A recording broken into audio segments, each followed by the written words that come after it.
Welcome to Black Man Speak. I'm your co-host J.R. Stewart, And good evening, everyone. I'm your host, Tommy Duncan. and tonight we have another interesting discussion to share with you. But first, let's give a big thanks to the artist Liquid, who provide our opening theme music. And thank you guys for joining. And if you're not a subscriber, please subscribe, like, and share. We want to grow the audience. And Tom, I guess in order to do that, we need to continue to talk about the things that are relevant and what people want to talk about. So, Absolutely, got to do it. got to do it. So, anyway, I was hoping we could finish our discussion from last week. It seems like as soon as we get into a topic and start having fun, the time runs out on us. Right. So tonight I'm going to put you in the hot chair unless you have some questions for me. But why haven't we heard about David Underwood or David Dorn dying? Two black men. Now, Do their lives wait. not matter? Now, Jimmy, I thought we were supposed to be talking about Denmark Vesey, right? No. We're going to. We can work them in. Yes. Because we remember we didn't get to Denmark last week because we started talking about protest and we never got to Denmark Vesey. And we never quite finished the protest, and it's still relevant today. It So is. we It's can been work. relevant for quite some time. Now, Vesey was a protester also, and we can certainly work him into the Yes, he was. conversation. In fact, last night I stayed up and read his trial, the book about his trial. Very interesting. I think it probably should be made into a movie. And unfortunately, he did not get a chance to carry out his plan. He got, as I told you, he was sold out by a Yes. slave who Yes. informed his master of the plot of what was going on, who then went to the authorities, and of course, I mean, the whole gang in the ring was arrested, and they were tried, and of course they were hung. So, Right, absolutely. So, Denmark Vesey, a revolutionary, um, one of those people that should be in our history books, and one of those Americans who everyone should know about, but of course, like him and many other folks who were fighting for their freedom, no, let's be more clear, fighting for their people's freedom is kind of tossed to the side. And because of his methods, and because of course, some folks probably feeling threatened about his methods as he was fighting for the freedom of his people in the United States. He is another hero and revolutionary who is very, very little known in American history, but should be known. well, Tom, that's our fault. And certainly the people of Charleston, probably a few people there know of him. I believe Yes, there are some statues and plaques, and I believe the reception is still mixed. There are some who consider him a criminal, and there are some who consider him a hero. Now, now that's it. You are exactly right. I mean, folks who don't believe in freedom probably might consider him a criminal, or some folks who don't believe in freedom for everyone might consider him to be a criminal. But for those people who believe in freedom of the human, not regardless of what their color, regardless of where they're from, we consider this man a hero. I mean, you have to consider, Jimmy, that he was born a slave, he was sold into slavery, he bought himself out of slavery yes, after he winning did. a lottery He won a at a lottery very young ticket. age, He at won 32 years old. $1,500, and I'm surprised they gave him the money. I Uh, am too. normally, and normally He anything a bought slave himself out owned of would freedom, go and would go to he his bought himself master. out of slavery, Jimmy. And then he built his own business. He became an entrepreneur. So he didn't become a sharecropper. He worked himself out of the domain of slavery, became an entrepreneur, tried to buy his family, his wife and his children out of slavery. Of course, the white people, the slave owners, would not let him buy his family. And he became an entrepreneur and then continued to fight and attempted, of course, to have a revolt so that he could free other folks in South Carolina and get to Haiti. But unfortunately, you're right. He was betrayed by two other slaves well, really probably three or so or more, George Wilson and John LaRoche, who loved their master and their slaveholder more than they loved their people. Well, Tom, that still goes. That's still the same today. Black folks love their oppressors more than they love themselves and their people. But now I submit to you that um, even though it did not come out in the trial book, which is a really good read, it's only about 200 pages. But I believe he was probably inspired by the Haitians in their revolt Yes. against slavery. And now that what happened in Haiti had ripples throughout the Caribbean, Central and South America, and into Europe and to maybe to the United States to some degree.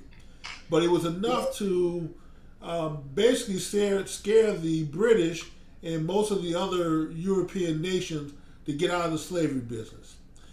Jerry, it scared the entire slave holding world to death. But it didn't scare America enough. And maybe if he had succeeded, maybe just maybe the 500 or 600,000 lives lost in the Civil War could have been avoided. Right. Now I know that going on a killing spree, some people may not agree with that method, but to Vesey and his followers, they were at war. Well, Jimmy, I think that's a very interesting point when you say they shouldn't go on a killing spree. And I wouldn't consider it to be a killing spree. I would consider it to be a fight for your freedom. Well, that's what I said. It's the same freedom that the Europeans, who were under the thumb of Great Britain, fought for their freedom. The same freedom that America has fought with many countries in order to maintain its so-called freedom, at least for a certain segment of the population. No, what I said was some people may not agree with them with their methods of going on a killing spree. I'm certainly okay with it. Right. There are no innocents when you're at war and you are shielding such an inhumane act like slavery. So, Well, Jimmy, there is one great American, Jimmy, you have to remember. I think his name was Patrick Henry. Said, "Give me freedom or give me death." well, yes, and that is true. And I And believe that he is known as an American hero, and Patrick Henry was not afraid to die for his freedom. well, that is correct. Patrick Henry was not afraid to die, and that certainly is one of the battle cries for America. In addition to maybe George Washington saying that we would rather die on our knees, rather die standing than live on our knees. So, but black folks have been on their knees for so long they don't even realize that they're not standing. And Tom, and so that brings me to our current day protest that I don't believe is anywhere as near sincere as any of the past protests. In fact, I think history is going to be very unkind in the recording of history, depending on who writes it.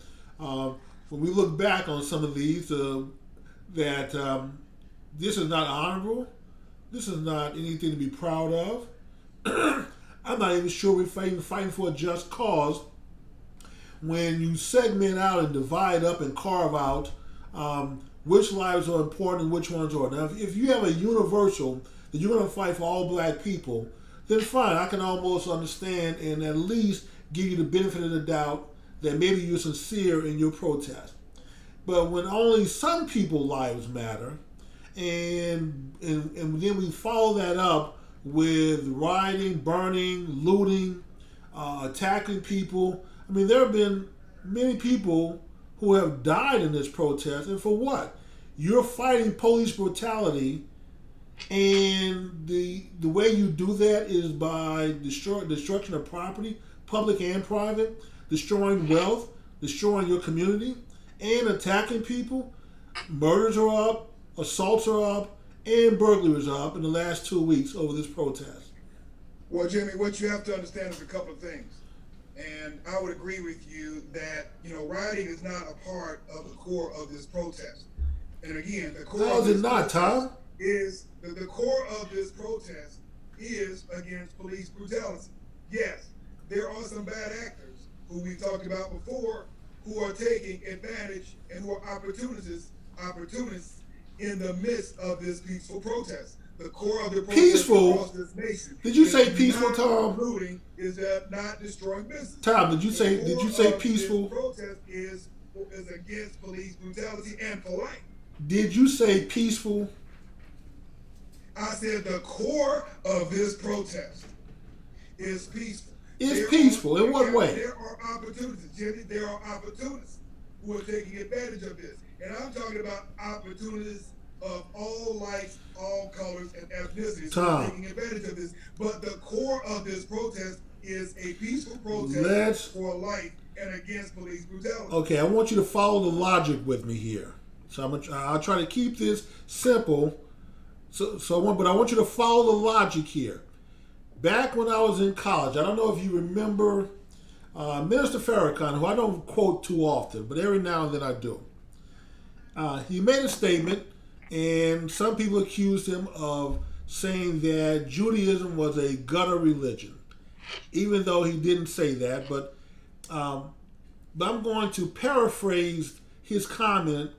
You know, the memory is kind of faulty, so bear with me here if I don't get it exactly right. But he said something to the effect that nation Israel,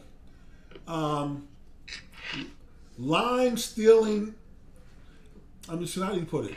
That nation Israel, using the cover of God to basically cover their dirty religion under His holy and righteous name. Basically, he was saying that you can't wrap your intentions in religion and somehow pass it off as just.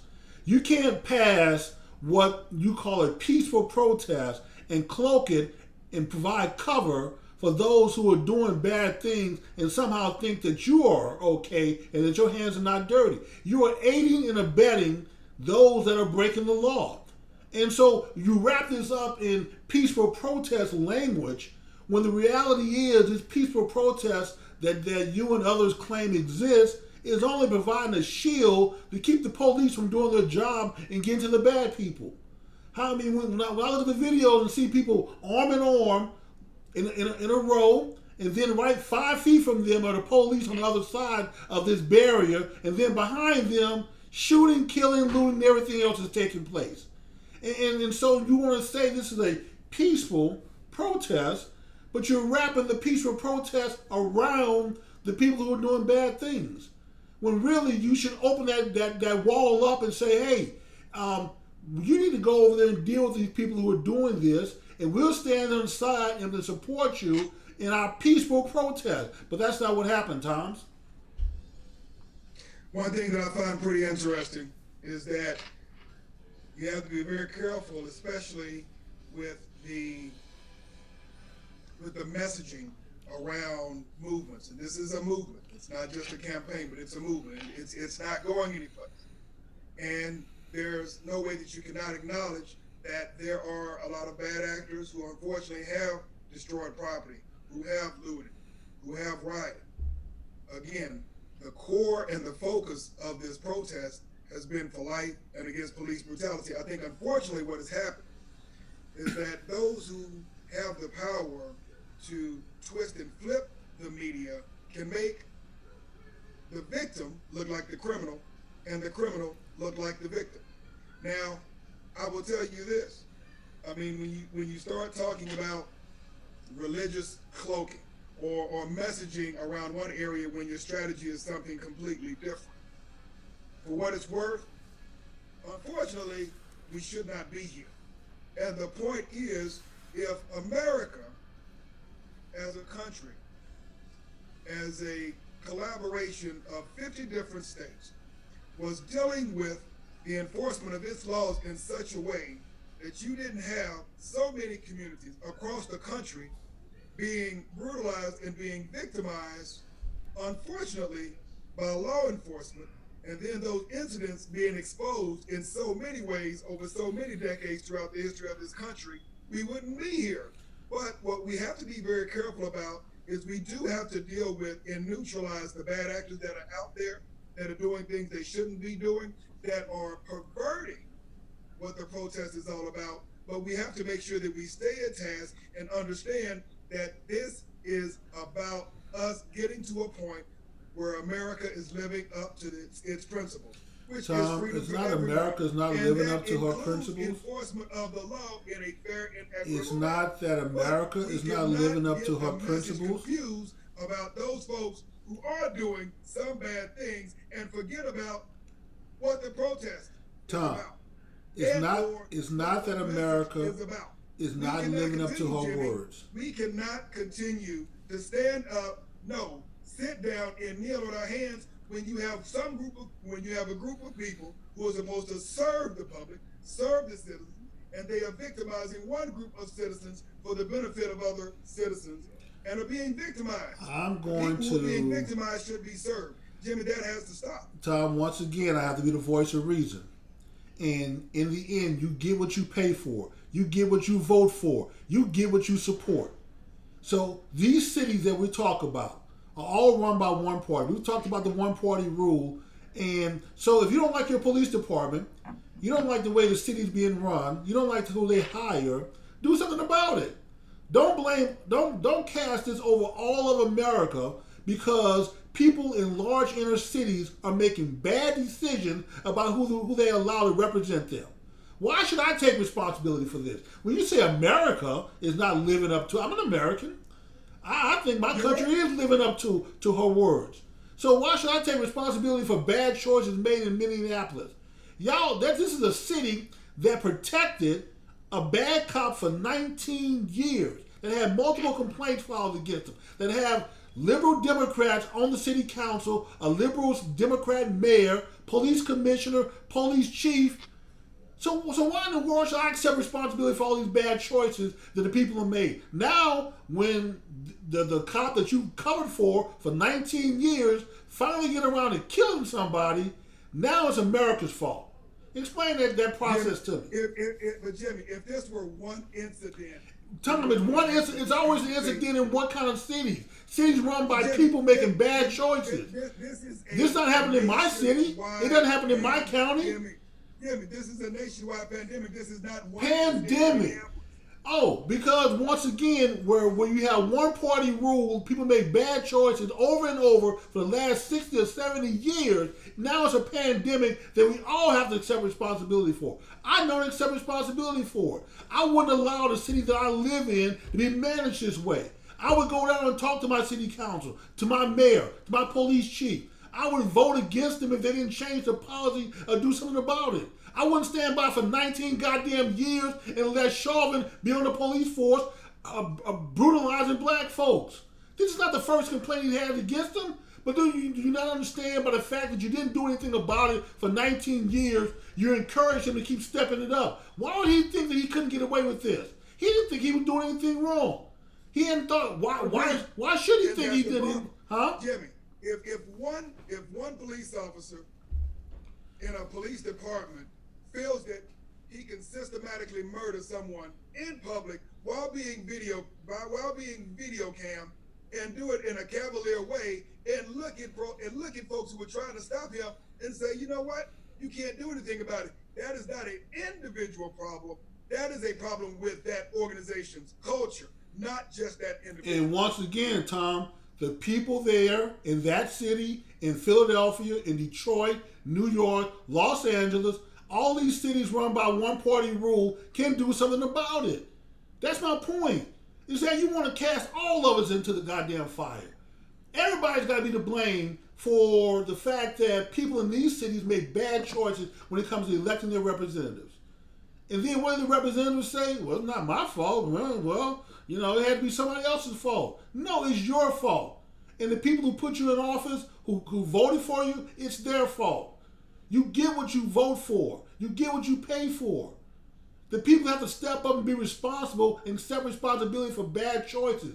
Don't blame all of us for the fact that in these large cities they continue to make bad choices about who they represent them. Make better choices. Get people in there that's going to reform the police department, that's going to put rules in place that are fair, that allow officers to do their job, and then come back and talk to me when you have maybe multiple parties, multiple groups having some buy-in. But as long as you have one party rule, I don't want to hear it. I mean, really, I don't. I mean, not that I'm not unsympathetic to what's going on. Clarify when you say one party rule. Tom, what's the common theme in all these cities? Who rules these cities? Who rule the police unions? Jimmy, either in a state, I know you want to blame it on both parties, but both parties don't run these cities. You're going to have one party or the other who has a majority. So what do you mean by one party rule when, in essence, you're going to have multiple parties in any particular state, in a particular city? We have, in these large cities, Tom. Either you're going to have one party ruling or the other, depending on what state. Tom, in these cities, you have one party rule. In fact, you have one party rule and run the educational system. And the educational system in these cities is trash. You have one party rule who run the city council, who runs the mayor's office. And who these people hire? Oh, they go out and hire other people from their party to run the police department.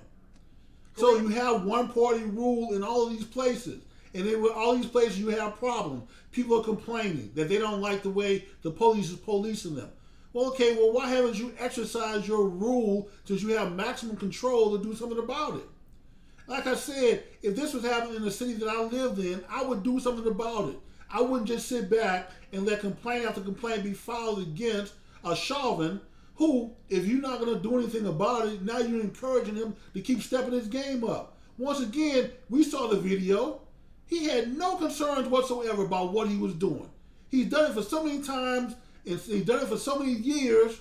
Why wouldn't he think he can get away with this? He didn't give a rat's ass about whether that man lived or died, because he knew for 19 years, hey, the city's protecting me. They covered for me. They make excuses for me. The local politicians keep renewing our contract, giving us pay raises. And now somehow all of America now has to be at blame for the fact that in these cities people make dumb choices. That is the MO for any city in any state in the country. Did you say the MO term? Jimmy, whether you're talking about one party rule or the other party rule, whether you're talking about Minneapolis or whether you're talking about Brunswick, Georgia, or whether you're talking about Louisville, Kentucky, you're going to have one party or, yes, one domain that has majority and power over the other. And so regardless of whether it's one party or the other party, it's the same system. Okay, Tom, I know you want to believe that, but until we have some evidence to the contrary, show me a city that's run by Republicans in the same fashion for the last 60 or 70 years that has these problems. I'm waiting. I'll listen. We can go throughout, Jimmy, we can go throughout Georgia. It is a red state. And the area where this young man was killed, Ahmaud Arbery, is in a town that's run by a party that's affiliated with right-wing Republicans. I don't want to get into a political conversation because it's a nationwide issue. It is a nationwide issue, Jimmy. Not a nationwide issue, Tom. It is a nationwide. Jimmy, the only place where you don't have dramatic issues are places where there aren't enough black folks where you're going to have issues like this happen. But any place how many black folks do you need, Tom? A significant number of black people. How many do you need? Have need? Significant issue because it is not an issue of a particular pound or a country. It's going to be an issue. How many black folks do you need, Tom? And we got about 5 minutes. Okay, how many black folks do you need? That was a simple question. How many do you need? You have to have enough black folks for the other folks to feel threatened, and that ain't very many in some cases. That's not very. Still, once again, you never answered my question about David Dorn or David Underwood. What's the question? I'm sorry. Do their lives matter? They're black. Of course their lives matter. Okay, then why are we upset about the fact that they've lost their lives? These are officers. Why are we bothered? Why are we protesting? Why are we turning stuff up over their lives being lost? Because the issue, unfortunately, in this case, is focused on the officers because of the victimization of law enforcement against black people. Well, let me ask you this, Tom. I can guarantee you this, Jimmy. If there were half as many law enforcement officers being killed in the public, in the street, cavalierly, as there were black men and women, I can pretty much guarantee you we would be having these same issues. Okay, so answer this question. We would have gotten into it a lot quicker. So why isn't anybody else going through this process? You have more white men killed by the police department than black men and Hispanic. And the fact that we're 12.5% of the population, but yet if you're a police officer, you are 18 times more likely to be killed by a black man than any other group. Well, Jimmy, what you have to consider is that when you look at the, if you look at the raw numbers, and I understand what you're talking about, if you look at the raw numbers in the United States, and you look at the white population, you look at the black population, you look at the Hispanic population, per capita, there are more black people killed than there are white people, because clearly there is significantly more white people in this country by population than there are black and Hispanic, even though that number is growing. And so, for what it's worth, per capita, there are more black people being killed by law enforcement than there are white people. Tom, once again, I'm not sure that that's true, but on top of that, reduce your involvement with law enforcement. You are 13% of the population, almost 13%, but we commit 50% of the murders. And so when I look at my life, Tom, this is how I gauge my life. That I have a 95% chance of being murdered by another black person. But I have almost statistically zero chance of being killed by a white cop.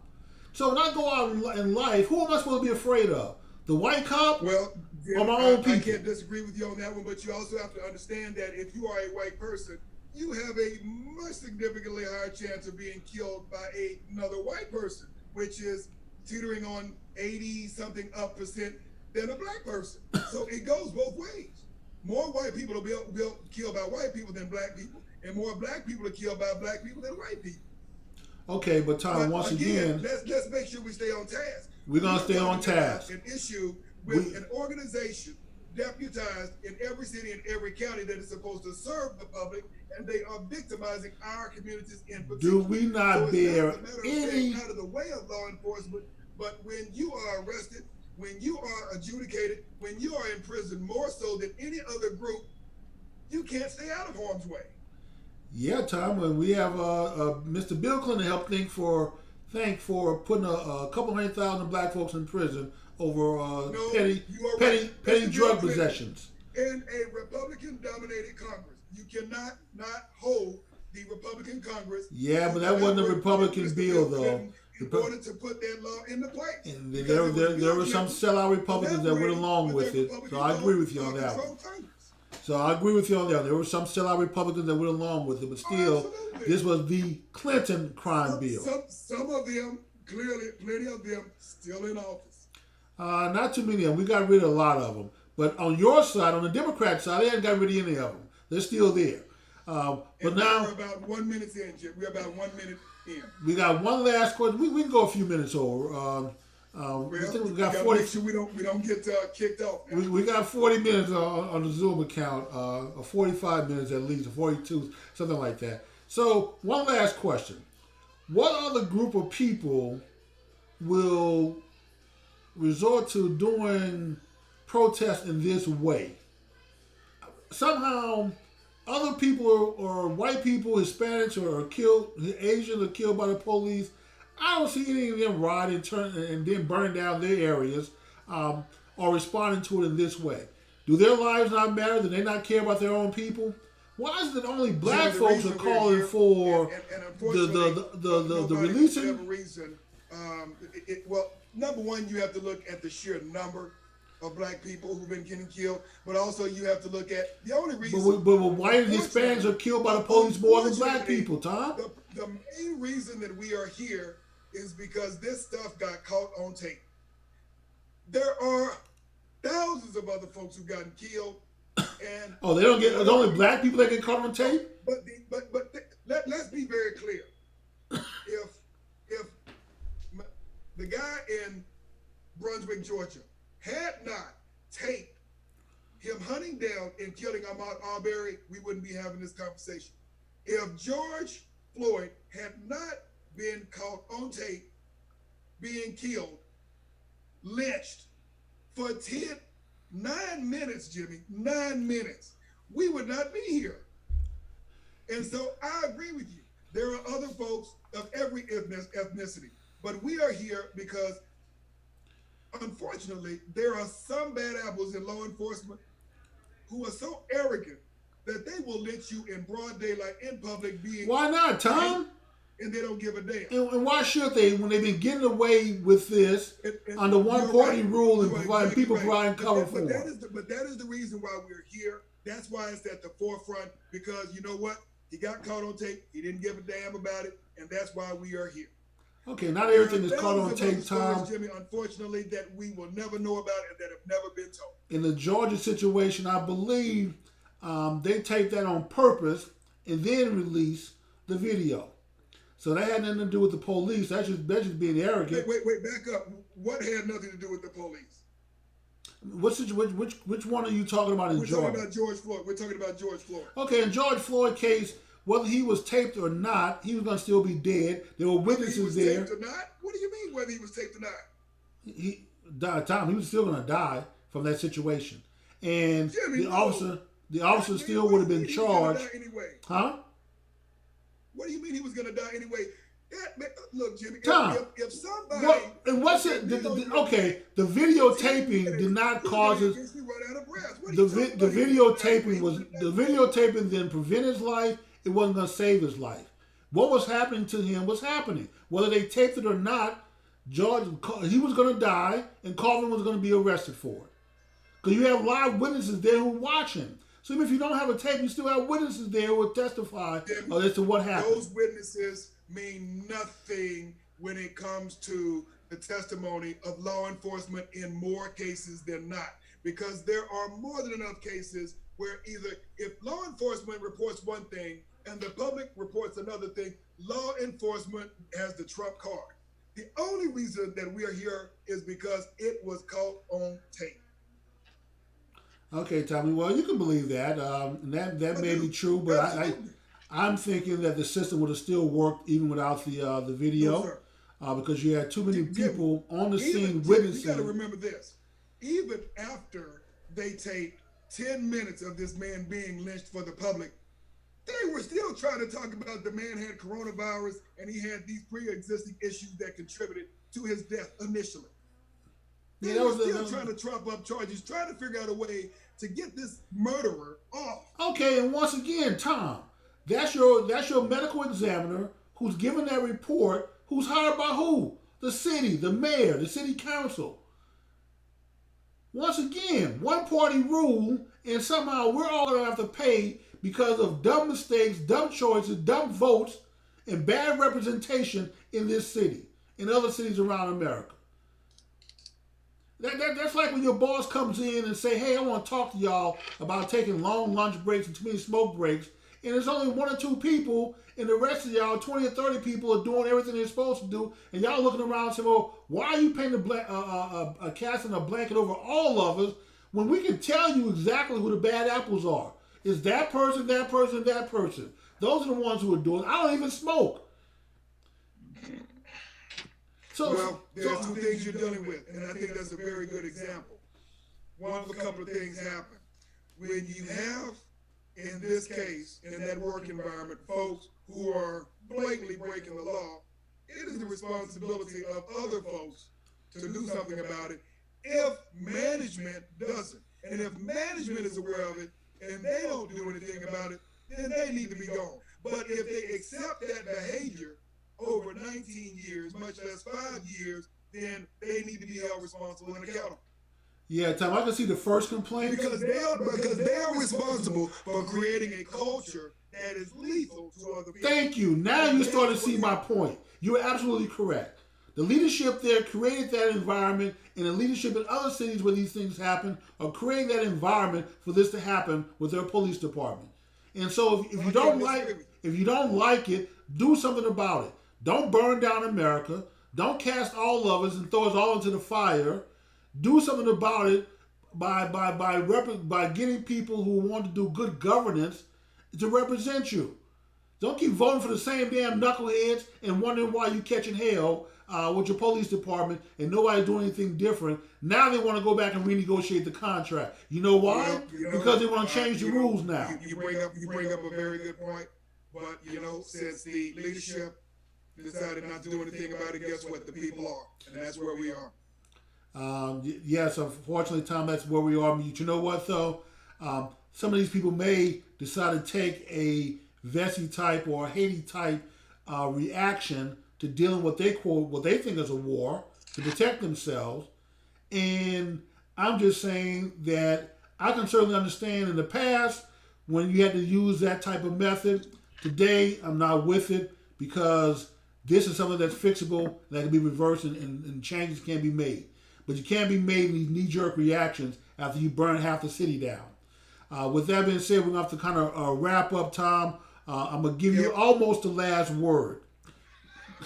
Wait a minute, what's almost the last word? Depending on what you say, if you don't say, yes, Jimmy, I agree with you, and I may have to clean up something that you said with the last word. What I'm going to say is this, and I think we all know this, that America is not perfect. Its principles are a work in progress, but we as the people are responsible for ensuring that the principles and the foundation for which this country and built become a living and breathing document and a living and breathing principle that we're living by. And, until then, we continue to fight the good fight. Well, Tom, I think the federal government has gotten involved in a lot of these cases. Civil rights charges are going to be filed. A lot of the police departments are coming under review. I believe there may be some cooperation on some legislation to sort of define some unified rules for all police departments across the land. We'll see how well that goes. But on top of that, I think this type of reaction is not called for, and I think it's part of a bigger plan, not to do anything to bring justice to black people, but to simply provide chaos for America to help tear it down so it can, quote unquote, be transformed, as Obama would put it, into what, I'm not sure, but whatever it is, I know I'm not going to like it. So, unfortunately, I have to hold on to what we currently have, the system that I trust, and our way of life that I've built for myself. And I am being selfish here. But I'm hoping that other people who feel they have something to fight for and who love America the way I do feel the same way. It doesn't need to be transformed. Do we have problems? Like you said, we're not perfect. But we are working toward a more perfect union. That's always our goal. This right here sets us back many, many years. Jobs are not going to come back. It doesn't set us back further than the institutional issues that continue to attack our communities. What institutions, Tom? These institutions. Let's start with white supremacy, but we'll just leave it from there because we. That's not an institution. White supremacy is just a way of thinking. That's not an institution. But once again, it's an institution when it victimizes you economically. It's an institution when it victimizes you educationally. It is an institution when it victimizes you economically. Tom, okay, and we're going to keep having this, but you are getting closer, though. I will give you some credit. I'm going to keep working on you until you totally see the light here. But once again, you get what you vote for. You put these school systems in place to provide poor education for your kids. Guess what? That's what they're going to do. So yeah, we can have that. We can have that voter suppression conversation too, because no voter suppression. Nobody's suppressing no vote. When you can't vote, you can't vote. You should have the right to vote. Nobody's stopping anybody from voting. Tom, that's nonsense. You can go to the polls and vote. Nobody's stopping black folks or anybody else from voting. That's nonsense. Okay. There is no voter suppression. You can go to the polls and vote. And in fact, not only is there no voter suppression, but somehow damn Democrats keep finding votes. Hanging Chaz, did it Chaz, always in the car. There's no voter suppression in America. No, Tom, there isn't. None. Okay. Nobody's stopping. In fact, you show me the person who went to the poll to vote and someone said you can't vote. I'm going to stop you from voting. Nobody's doing that. And if you don't want to go to the polls, you can always get a mail-in ballot and vote absentee. You don't even have to show, nobody have to know who an absentee voter are, what your race is. So I'm not buying into anybody suppressing the vote when it's so easy to vote these days. And in fact, in all these places, even like Georgia, where you say voter suppression is taking place, somehow voter participation among blacks have increased every year. where all this voter suppression is taking place, but yet black voters keep showing up every year in higher numbers. So how in the world is voter suppression working if more black people vote than ever before? So whatever suppression is happening, evidently it's not working very well because black people continue to vote in record numbers every year. And a lot of the states that quote unquote where they're suppressing the vote. Okay, Tom, we do have to wrap it up. We have gone long. Yep, we got to wrap it up, bro. But I'm glad that that Zoom has not kicked us out. And I am going to say one thing before I get off the channel. I have to get this off my chest. I am not happy with the YouTube political correctness language police taking away my damn video over nothing. I'm not even going to repeat the words. But I am not happy that somehow my voice is being silenced here. They don't have the right to tell me what I can and cannot say. But yet they feel they do, and they're exercising that power. So what? Now I'm not supposed to say anything that they disagree with now? I have to run my speech through them first to get clearance? I don't see anybody on the other side going through this. With that being said...